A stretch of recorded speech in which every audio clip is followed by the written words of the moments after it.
ಒಂದು ನಿಮಿಷ. ಏನು ಲೆಕ್ಕಪತ್ರ ಕೊಡ್ತಿದ್ದಾರೆ, ಲೆಕ್ಕ ಅಭಿಯಾನ ನಡೆಸಿದ್ರು ನಿಮ್ಮ ಬೆಂಗಳೂರು ಜೊತೆಗೆ ಭಕ್ತರು.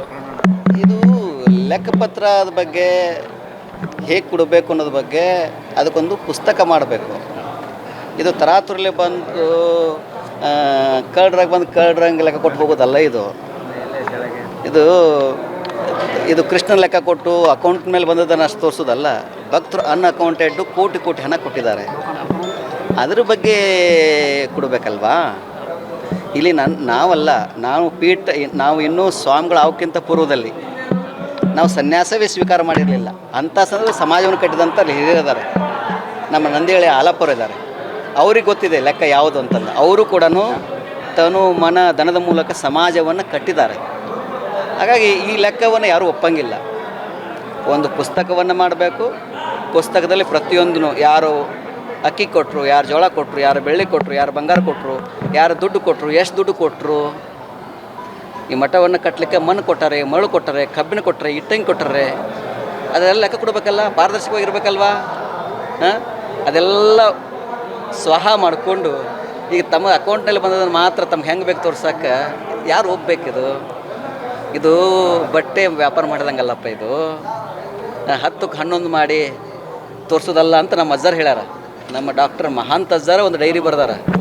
ಇವ್ರದ್ದು ಪುರಾಣವನ್ನೆಲ್ಲ ಬಿಚ್ಚಿಟ್ಟಾರ. ಆವಾಗನೇ 2011ನೇ ಇಸ್ವಿಯಲ್ಲಿ ಎಷ್ಟೆಷ್ಟು ದುಡ್ಡು ಹೊಡೆದ್ರು ಸಮಾಜ ಕೊಟ್ಟಂಥ ದುಡ್ಡು ಬ್ಯಾಂಕ್ನಲ್ಲಿ ಅದು ತನ್ನ ದುಡ್ಡು ಅಂತ ಹೇಳ್ಕೊಂಡು ಅದ್ರ ಬಂದಂಥ ಬಡ್ಡಿ ಹಣ ತನ್ನ ಹಣ ಅಂಥೇಳಿ ಕೊಚ್ಕೋತಾ ಇರೋದು ಹೇಳಿದ್ದಾರೆ. ಅಜ್ಜಾರನ್ನ ಕಂಟ್ರೋಲ್ ಮಾಡಿದಾಗ ಅಜ್ಜಾರು ಬೆತ್ತದ ಸೇವೆನೂ ಮಾಡ್ಯಾರ ಅವ್ರಿಗೆ. ಯಾರಿಗೆ? ನೀನೇನು ಉಚ್ಚಾಟನೆ ಆಗ್ಯಾರಲ್ಲ, ನಿನ್ನ ಸಂಘದಿಂದ ಉಚ್ಚಾಟನೆ ಆದವರು ನಮ್ಮ ಮಾಂತಜರ ಬೆತ್ತದ ಸೇವೆ ಮಾಡಿದ್ದಾರೆ. ಅವಾಗ ಗುರು ಹತ್ತಿರ ದಂಡ ಇರ್ತಿತ್ತು. ಆದರೆ ಈ ಸಂದರ್ಭದಲ್ಲಿ ನಾವು ಪ್ರಾರ್ಥನೆ ಮಾಡೋವರು, ನಾವು ಭಕ್ತಿ ಸೇವೆ ನಮ್ಮದು. ವಚನಗಳ ಸೇವೆ, ವಚನಗಳ ಮೂಲಕ ನಾವು ತಿಳಿ ಹೇಳುವಂಥದ್ದು. ಮಠ ಹುಟ್ಟಿದಾಗಿಂದ ನಾವು ಇಲ್ಲಿ ತನಕ ಲೆಕ್ಕ ಕೊಡ್ತೀವಿ, ಪೈಸೆ ಲೆಕ್ಕ ಕೊಡ್ರಿ. ಪುಸ್ತಕ ಯಾಕೆ ಕದ್ದು ಮುಚ್ಚೆ? ಇದಕ್ಕೆ ಒಂದು ಯಾವುದು ಸರ್ಕಾರ ಕೂಡ ಸಡನ್ನಾಗಿ ಇದು ಮಾಡ್ತದ. ಸರ್ಕಾರ ಏನು ಮಾಡ್ತದೆ? ಸರ್ಕಾರ ಬಜೆಟ್ ಮಂಡನೆ ಮಾಡಿದಾಗ ಏನು ಮಾಡ್ತದೆ?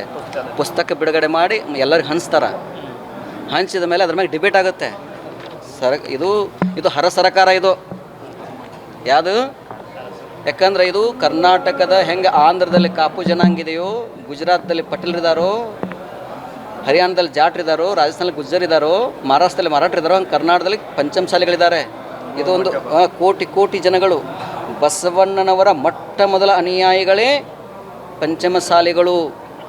ಕಾಯಕ ದಾಸೋಹ ಶಿವಯೋಗವನ್ನು ಉಚ್ಛ್ವಾಸ ನಿಶ್ವಾಸ ಮಾಡಿಕೊಂಡವರು ಪಂಚಮಸಾಲಿಗಳು. ಶ್ರಮ ಏವ ಜಯತೆ ಅಂದವರು, ಕಾಯಕವೇ ಕೈಲಾಸ ಅಂದವರು.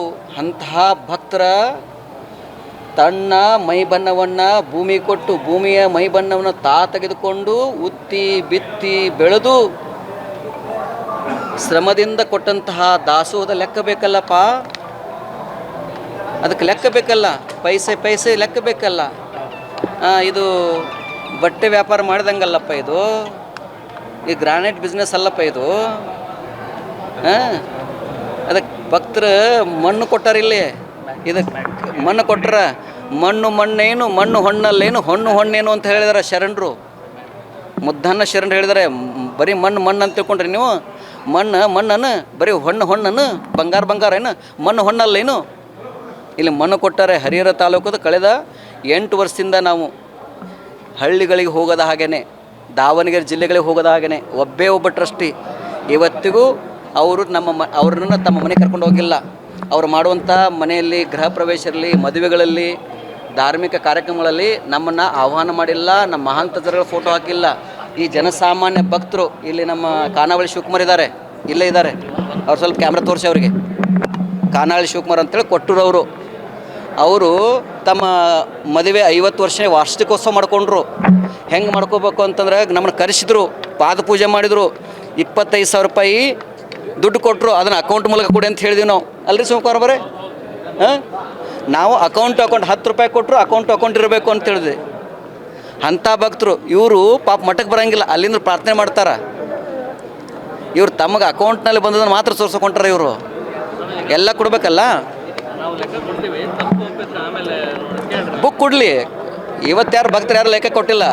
ಅವ್ರನ್ನೇನೋ ಒಂದು ಬಚಾವಕ್ಕೆ ಹೊಂಟಾರ. ಇದು ಭಕ್ತಿ, ಇದು ಗರಗಸದಂತೆ ಹೋಗುತ್ತಾ ಕೊಯ್ಯುವುದು ಬರುತ್ತಾ ಕೊಯ್ಯುವುದು ಅಂತ ಹೇಳ್ಯಾರ ಬಸವಣ್ಣವರು. ಸತ್ಯವೆಂಬ ಕೂರಲನ್ನು ಹಿಡಿದು ಸದ್ಭಕ್ತರು ಗೆದ್ದರು ಅಂತ ಹೇಳಿದ್ದಾರೆ. ಸತ್ಯವೆಂಬ ಕೂರಲು ಇದು. ಮುಂದಿನ ನಿರ್ಣಯ ಏನು ಸ್ವಾಮೀಜಿ? ಹಾಂ, ಕೊಡ್ತಾರೆ ಇವತ್ತು. ನಮ್ಮ ಭಕ್ತರಿದ್ದಾರೆ, ನಮ್ಮ ಪರಮೇಶ್ವರಗೌಡರಿದ್ದಾರೆ, ನಮ್ಮ ಡಾಕ್ಟರ್ ರಾಜ್ಕುಮಾರ್ ಅವರಿದ್ದಾರೆ, ನಮ್ಮ ಸಮಾಜ ಎಲ್ಲ ಹಿರಿಯರಿದ್ದಾರೆ. ಅವರೆಲ್ಲ ರಸೀದಿ ಕೊಟ್ಟಿದ್ದಾರೆ, ಅವ್ರ ಹತ್ರ ರಸೀದಿಗಳಿದ್ದಾವೆ. ಮುಂದೆ ರಾಜ್ಯಾದ್ಯಂತ ನಿನ್ನೆ ರಾಜ್ಯಾಧ್ಯಕ್ಷರು ಹೇಳಿದ್ದಾರೆ, ರಾಜ್ಯವ್ಯಾಪಿ ಪ್ರವಾಸವನ್ನು ಮಾಡ್ತಾರೆ. ಪ್ರವಾಸವನ್ನು ಮಾಡಿದ ಮೇಲೆ ಯಾರೆಷ್ಟೆಲ್ಲ ತರ್ತಾರೆ, ಆಮೇಲೆ ಗೊತ್ತಾಗುತ್ತೆ, ಟ್ಯಾಲಿ ಮಾಡ್ತಾರೆ. ಅವಾಗ ನೀವು ಒಂದು ಮೀಟಿಂಗ್ ಇದ್ದೀರಾ? ನೆಕ್ಸ್ಟ್ ನಾವು ಭಕ್ತರ ಉಡಿಯಲ್ಲಿದ್ದೇವೆ. ಅವರೇ ನನ್ನ ತಂದೆ, ಅವರೇ ನನ್ನ ತಾಯಿ. ನೋಡಿ, 8 ವರ್ಷಗಳಲ್ಲಿ ಇರುವಂಥ ಈ ಒಂದು ಹಬ್ಬದ ವಾತಾವರಣ, ಆಗುವುದೆಲ್ಲವೂ ಒಳ್ಳೆಯದಕ್ಕೆ, ಆಗುತ್ತಿರುವುದೆಲ್ಲವೂ ಒಳ್ಳೆಯದಕ್ಕೆ, ಮುಂದಾಗುವುದೆಲ್ಲವೂ ನಿಶ್ಚಿತವಾಗಿ ಒಳ್ಳೆಯದಾಗಲಿದೆ. ಈಗ ಅಲ್ಲಿ ಬಂದವರು ಇಲ್ಲಿಗೆ ಬರ್ತಾ ಇದ್ದಾರೆ ಭಕ್ತರು. ಖಂಡಿತ ಭಕ್ತರಿಗೆ ನಾವೆಲ್ಲರೂ ಗುರುಗಳಲ್ವಾ.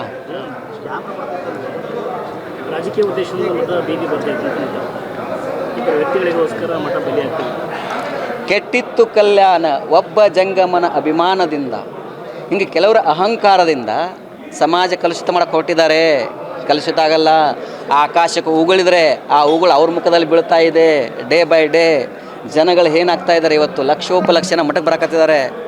ಯಾವತ್ತು ನಾವು ನೋಡಿದ್ದೀವಿ ಅವ್ರ ಮನೇಲಿ ಹರಿಹರ ಪೀಠದ ಅಜ್ಜಾರ ಫೋಟೋ ಇಲ್ಲ, ಹರ ಲೋಗೋ ಇಲ್ಲ. ತಾವು ಹೇಳೋದು ಉಪದೇಶ ಹಾಗೆ ಈಗ ಅಂತೇಳಿ, ಆದರೆ ಭಕ್ತರೆಲ್ಲ ಮಾಡಬೇಕು. ನಿಮ್ಮ ಜೊತೆಗಿದ್ದಾರೆ, ಇವತ್ತು ಲೆಕ್ಕಪತ್ರ ಮಾಡ್ತಿದ್ದಾರೆ. ನಿಮ್ಮ ನಿಮ್ಮ ಜೊತೆಗಿದ್ದವರು ಎಲ್ಲರೂ ಟ್ರಸ್ಟಿಗಳು ಎಲ್ಲ ಜೊತೆಗಿದ್ದಾರೆ. ಉಚ್ಚಾಟೆ ಆಗಿದ್ದಾರೆ ಆಲ್ರೆಡಿ. ಉಚ್ಚಾಟಿದ್ರ ಬಗ್ಗೆ ಏನು ಮತ್ತೆ ಉತ್ತರ ಕೊಡೋದು? ನಿಮ್ಗೆ ಬೇಸರ ಆಗುತ್ತಂತ?